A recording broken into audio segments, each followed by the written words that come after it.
សួស្តីអ្នកទាំងអស់គ្នាថ្ងៃនេះយើងនឹងនិយាយពីការបោកប្រាស់នៅប្រទេសកម្ពុជាពីព្រោះឥឡូវនេះអ្នកណាក៏អាចក្លាយជាអ្នកបោកប្រាស់បានដែរចាប់តាំងពីនិស្សិតរៀនសាលាល្បីៗបុគ្គលិកការិយាល័យរហូតដល់មនុស្សដែលមើលទៅសាមញ្ញស្លៀកពាក់សមរម្យពួកគេដឹងច្បាស់ថាទង្វើដែលខ្លួនកំពុងធ្វើគឺខុសច្បាប់ដឹងថាជនរងគ្រោះនឹងបាត់បង់លុយកាក់ហើយជួបការលំបាកប៉ុន្តែពួកគេនៅតែបន្តធ្វើវាអញ្ចឹងហេតុអីបានជាបែបនេះយើងមករកចម្លើយទាំងអស់គ្នានៅក្នុងវីដេអូថ្ងៃនេះខ្ញុំបាទតាមអារម្មណ៍ហើយវីដេអូនេះត្រូវបានយើងខ្ញុំប្រមូលផ្ដុំនិងដកស្រង់ពីប្រភពជាច្រើនរួមទាំងបទពិសោធន៍ផ្ទាល់ខ្លួនផងដែរដូច្នេះហើយបើមានចំណុចណាខុសឬត្រូវកែតម្រូវសូមបងប្អូនខមមិននៅខាងក្រោមហើយសូមបញ្ជាក់ម្ដងទៀតថាយើងមិនមែនជាអ្នកជំនាញទេគ្រាន់តែជាអ្នកចូលចិត្តស្រាវជ្រាវនិងចែករំលែកប៉ុណ្ណោះដូច្នេះសូមស្ដាប់ដើម្បីពិចារណាកុំយកវាជាចំណេះដឹងផ្លូវការអីឥឡូវនេះតោះចូលទៅមើលវីដេអូទាំងអស់គ្នាទ្រឹស្ដីជាមូលដ្ឋានបំផុតដើម្បីពន្យល់ពីទង្វើលួចបន្លំគឺត្រីកោណនៃការបោកប្រាស់ឬ fraud triangle នេះគឺជា model ដែលបង្កើតឡើងដោយអ្នកអក្រិតកម្មវិទ្យា Donald Creasy បន្ទាប់ពីគាត់បានសិក្សាពីរឿងក្តីពុករលួយនិងការកាប់កេងទ្រព្យសម្បត្តិគាត់ចង់ឆ្លើយសំណួរមួយដែលគួរឲ្យចាប់អារម្មណ៍ថាហេតុអ្វីបានជាមនុស្សដែលគេធ្លាប់ទុកចិត្ត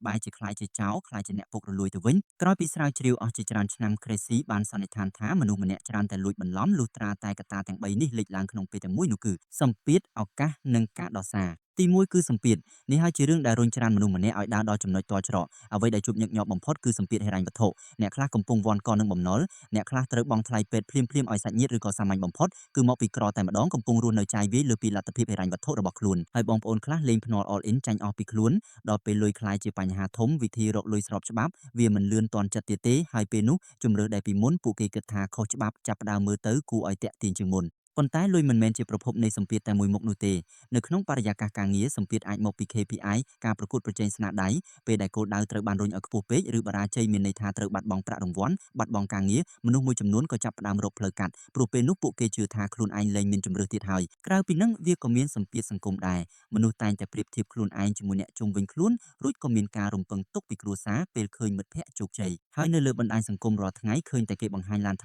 ្មីដំណើរកំសាន្តផ្សេងយូរទៅតម្រូវការដែលត្រូវតែបង្ហាញមុខមាត់ខ្លួនឯងក៏คล้ายជាសម្ពាធដ៏ពិតប្រាកដមួយប៉ុន្តែមានតែសម្ពាធវាមិនទាន់គ្រប់ទេព្រោះថាមានមនុស្សច្រើនណាស់ដែលរងសម្ពាធរាល់ថ្ងៃតែគេមិនបានទៅធ្វើអាក្រក់ឯណាដើម្បីឲ្យទង្វើនេះកើតឡើងបានវាត្រូវតែមានឱកាសហើយឱកាសនៅទីនេះគឺនៅពេលដែលមនុស្សម្នាក់ជឿថាខ្លួនអាចធ្វើរឿងខុសបានដោយគ្មានគេចាប់បាននៅក្នុងក្រុមហ៊ុនឱកាសច្រើនតែកើតចេញពីចន្លោះប្រហោងនៃការគ្រប់គ្រងឧទាហរណ៍គណនេយ្យករម្នាក់ដឹងច្បាស់ថាគ្មានអ្នកណាតាមឆែកមើលវិក័យប័ត្រដែលមានទឹកប្រាក់ក្រោមទំហំណាមួយឡើយត្រឹមតែការដឹងថាគ្មានអ្នកណាមើលនឹងក៏គ្រប់គ្រាន់នឹងបង្កើតការលបួងទៅហើយសពថ្ងៃនេះបច្ចេកវិទ្យារឹតតែធ្វើឲ្យឱកាសនេះធំឡើងព្រោះថាអ៊ីនធឺណិតអនុញ្ញាតឲ្យមនុស្សលាក់អត្តសញ្ញាណបានដូច្នេះអ្នកបោកប្រាស់មិនបាច់ជួបមុខជនរងគ្រោះទេអាចប្រើគណនីคล้ายៗអត្តសញ្ញាណคล้ายៗរូបថតคล้ายៗហើយលុយត្រូវបានវេចចេញទៅយ៉ាងស្រួលត្រឹមមួយคลิกពីរคลิกប៉ុណ្ណោះហើយនៅពេលដែលការយកលុយគេធ្វើឡើងនៅពីក្រោយអេក្រង់កុំព្យូទ័របូករួមនឹងភាគរយដែលគេចាប់បានហាក់ដូចជាមានកម្រិតទាបផងនោះមនុស្សជាច្រើនក៏គិតថាហានិភ័យនេះអាចទទួលយកបានហើយយើងឈានចូលដល់កត្តាចុងក្រោយនិងសំខាន់បំផុតគឺការដោះសារសម្ពាធនិងឱកាសគឺវាមកពីខាងក្រៅចំណែកការដោះសារគឺជាការសន្ទនាដែលកើតឡើងនៅក្នុងខួរក្បាលរបស់មនុស្សម្នាក់ៗមនុស្សយើងភាគច្រើនតែងតែចង់ជឿថាខ្លួនឯងជាមនុស្សល្អសូម្បីតែពេលរៀបចំខ្លួនទៅធ្វើរឿងអាក្រក់ក៏ដោយ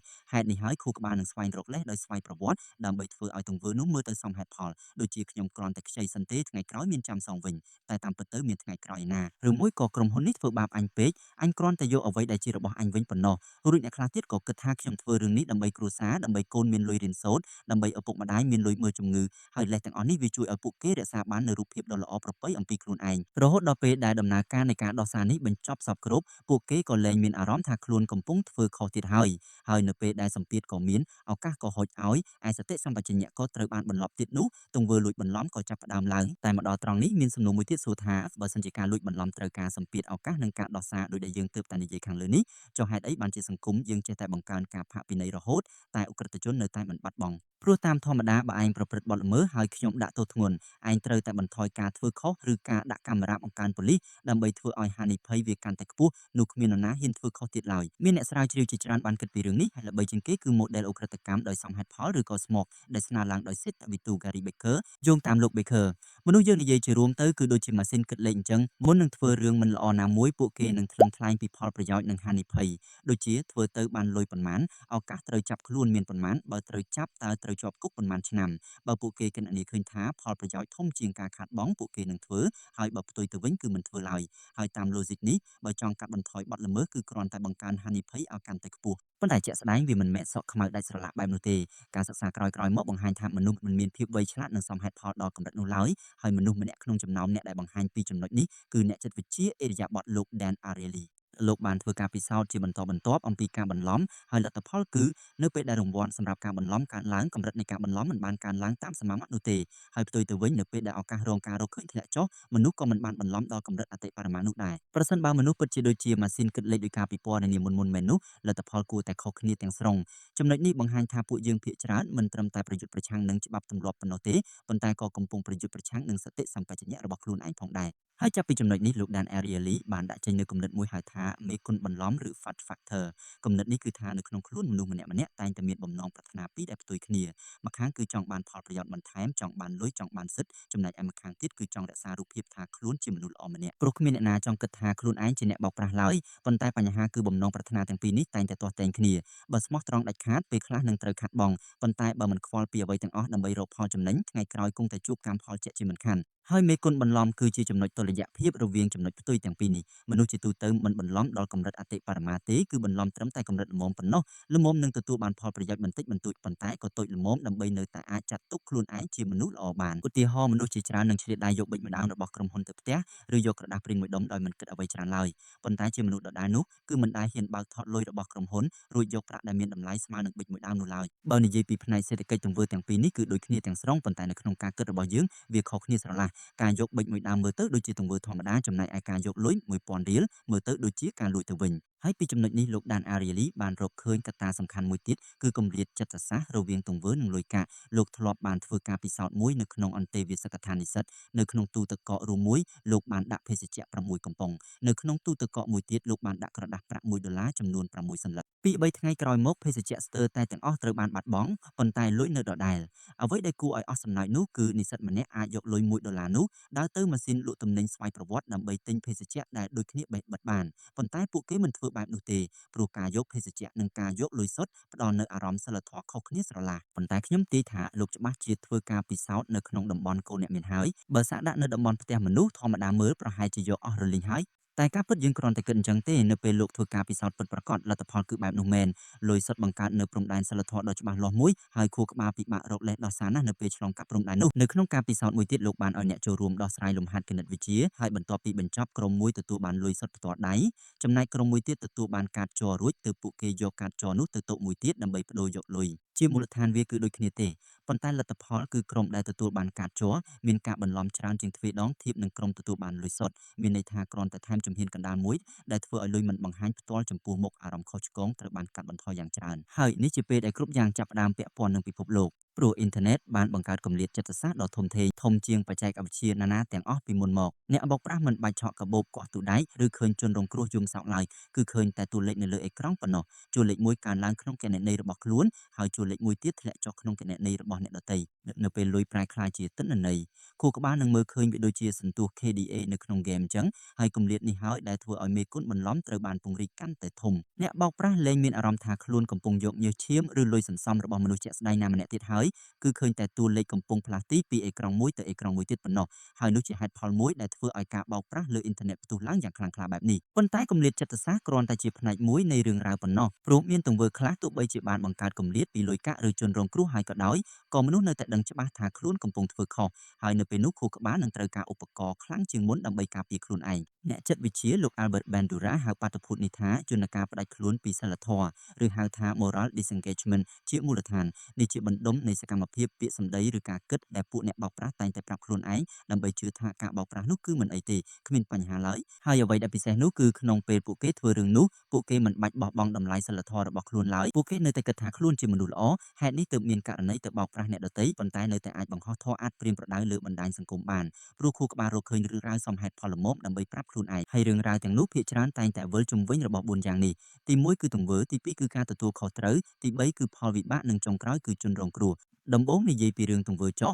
នេះប្រហែលជាយន្តការដែលជួបញឹកញាប់បំផុតព្រោះវិធីងាយបំផុតដើម្បីកាត់បន្ថយអារម្មណ៍ខុសឆ្គងគឺបដូរឈ្មោះសកម្មភាពអ្នកបោកប្រាស់មិនដែលនិយាយឬគិតថាខ្លួនកំពុងទៅបោកលុយអ្នកដទៃឡើយព្រោះពាក្យនេះស្ដាប់ទៅធ្ងន់ធ្ងរពេក ប៉ុន្តែពួកគេជំនួសមកវិញដោយពាក្យថាអំពាវនាវរកការវិនិយោគប្រឹក្សាយោបល់ហិរញ្ញវត្ថុបង្កើតប្រព័ន្ធអេកូឡូស៊ីឬគ្រប់គ្រងអតិថិជនធាតុពិតនៃទង្វើគឺមិនផ្លាស់ប្ដូរទេប៉ុន្តែរបៀបហៅត្រូវបានផ្លាស់ប្ដូរហើយពេលខ្លះត្រឹមតែប៉ុណ្ណឹងក៏គ្រប់គ្រាន់ដើម្បីឲ្យសតិសម្បជញ្ញៈធូរស្រាលដែរដូចជាបងប្អូនដែលលេងភ្នាល់បាល់រួចបាត់បង់លុយដោយសារបង7យើងនឹងទាត់បាល់ពេណាល់ទីអត់ចូលអញ្ចឹងគ្មានអ្នកណាប្រាប់ថាខ្លួនទើបតែចាញ់បាល់ឡើយគឺពួកគេនិយាយថាលើកក្រោយយកវិញឲ្យបានលុយគឺបាត់បង់ដដែលប៉ុន្តែរបៀបនិយាយស្ដាប់ទៅសប្បាយជាងមុនឆ្ងាយហើយបើត្រឹមតែបដូរឈ្មោះទង្វើមិនទាន់គ្រប់គ្រាន់ខួរក្បាលនឹងបន្តរកវិធីផ្សេងទៀតនោះគឺការប្រៀបធៀបចំណេញដូចជាខ្ញុំយកតែពី3លានរៀលប៉ុណ្ណោះចុះពួកអ្នកនៅខាងក្រៅនោះមានមនុស្សប្លន់សម្រាប់មនុស្សពេញទឹកពេញដីនៅពេលដាក់ទង្វើរបស់ខ្លួននៅក្បែរអ្វីមួយដែលអាក្រក់ជាងវានឹងមើលទៅហាក់ដូចជាគួរឲ្យបន្ទោសតិចជាងនេះជាយន្តការដ៏ពេញនិយមមួយព្រោះមនុស្សមិនសូវវិតម្លៃទង្វើរបស់ខ្លួនតាមស្តង់ដារឡើយគឺវិតម្លៃតាមអ្វីដែលនៅក្បែរវាផ្នែកទី2គឺការចាត់ចែងការទទួលខុសត្រូ